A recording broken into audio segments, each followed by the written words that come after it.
RMS Cloud can be used on any computer that has access to the internet using a standard web browser. To log into RMS for the first time, open a new tab on your browser and type the following into the address bar: app.rmscloud.com. It is recommended that you save this address as a bookmark or favorite. In the form that appears, enter the client number, your username, and password, and then log in.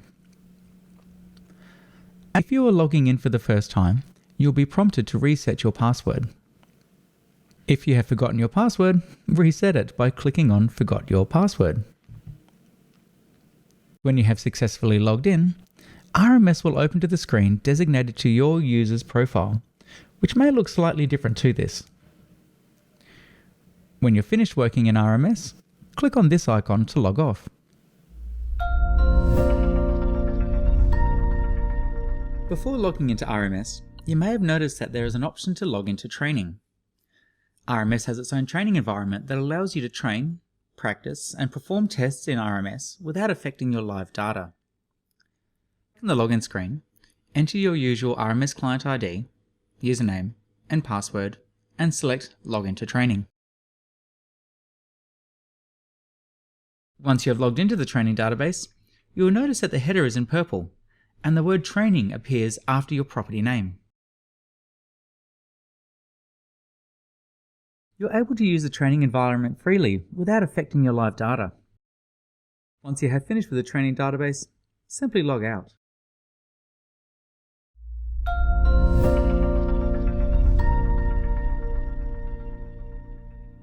There are many different ways of starting a reservation, but in this video, I will show you the two most common ways. From the booking chart, we'll need to view the dates that cover the reservation by using the calendar arrows or dates.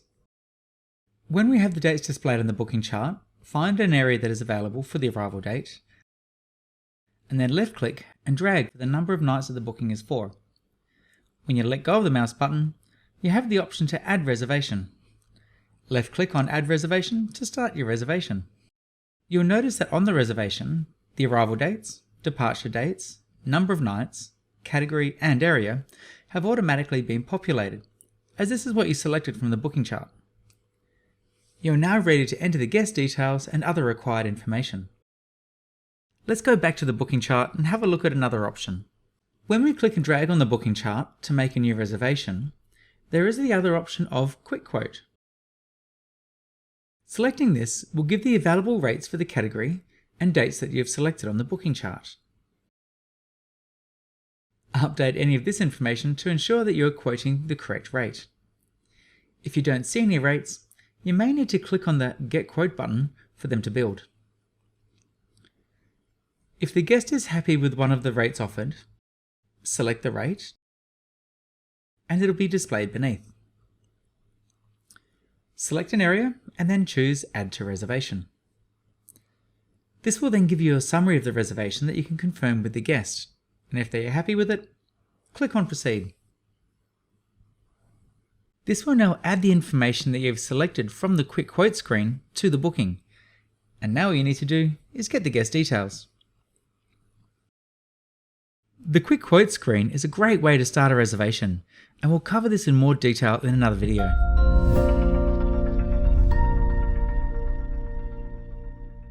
We're going to have a look at the basics of the booking chart. The booking chart is a place where you can see what is available, make bookings, move reservations around, and much more. There are several different ways to access the booking chart. On the top toolbar, you can click on the icon with the letter B for Booking Chart. You can also access the booking chart by using the F5 key on your keyboard. And you can also find it in the side menu under Charts and Booking Chart.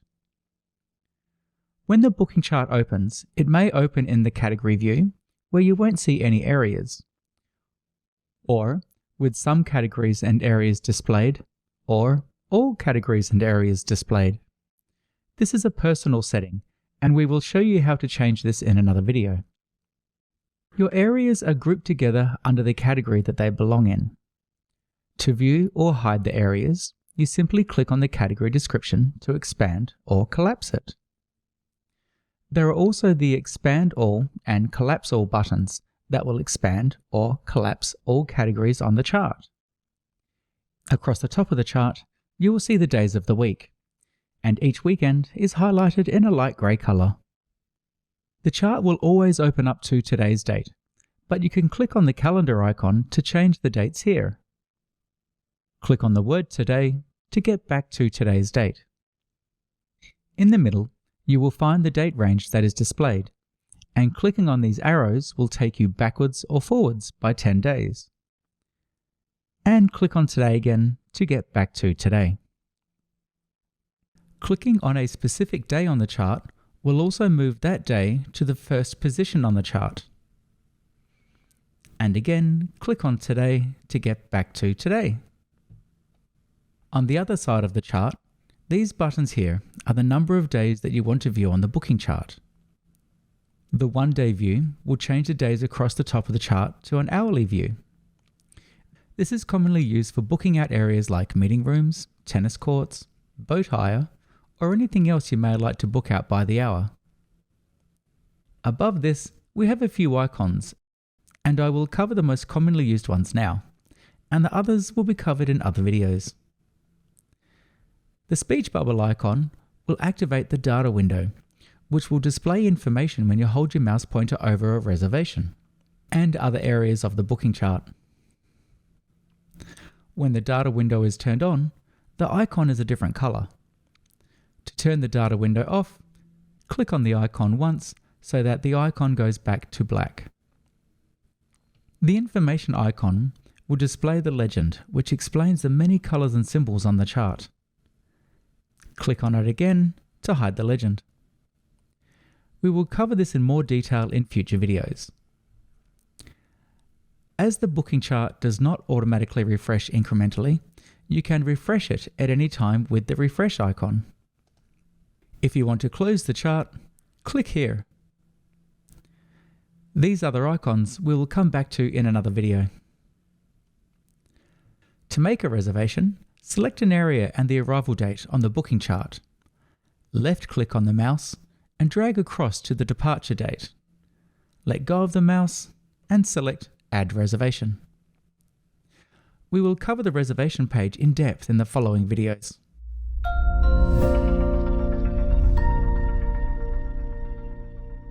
We are going to look at the RMS homepage.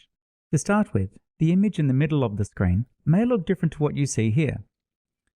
This is a message from RMS and changes regularly. It could be something like a new feature or function that we are releasing soon, or some important information that we need to bring to your attention. Let's have a look at the top toolbar, starting in the top right-hand side. The first icon here is where you will find user information for who is logged in, some property information, RMS application information, and the option to log out. The question mark icon will open a new tab in your browser and take you to our RMS Help Center, where you can search for anything that you may need help with, like how to perform a receipt, how to move a reservation, and anything else you can think of. Whenever you are in RMS, you can click on this icon and it will take you to a help file that is relevant to the page you are on. The speech bubble icon is our messaging center, where staff can communicate internally and with guests, as well as a place for alerts regarding online bookings, scheduled reports, and many other items. The notification icon is another way that we keep you up to date with new features and functions that are coming through to RMS, and other important information we may need to bring to your attention. The next section is the reservation search, where you can search for reservation numbers, guest names, and other information, but we will cover this in more detail in another module. Moving over to the left-hand side of the screen, we have our side menu. There are a lot of options in the side menu, and what you see here will vary depending on your level of access to RMS. You can search for items in the side menu using the menu search, which will filter out options as you type. The items found here will be covered individually in subsequent modules. You can collapse the side menu to an icon view by clicking on this arrow, which will appear when your mouse pointer is in the side menu. When the side menu is in the icon view, it will automatically expand when you hover your mouse over it, and it will collapse when your mouse pointer moves away from it. Click on the arrow again if you want to keep the side menu expanded.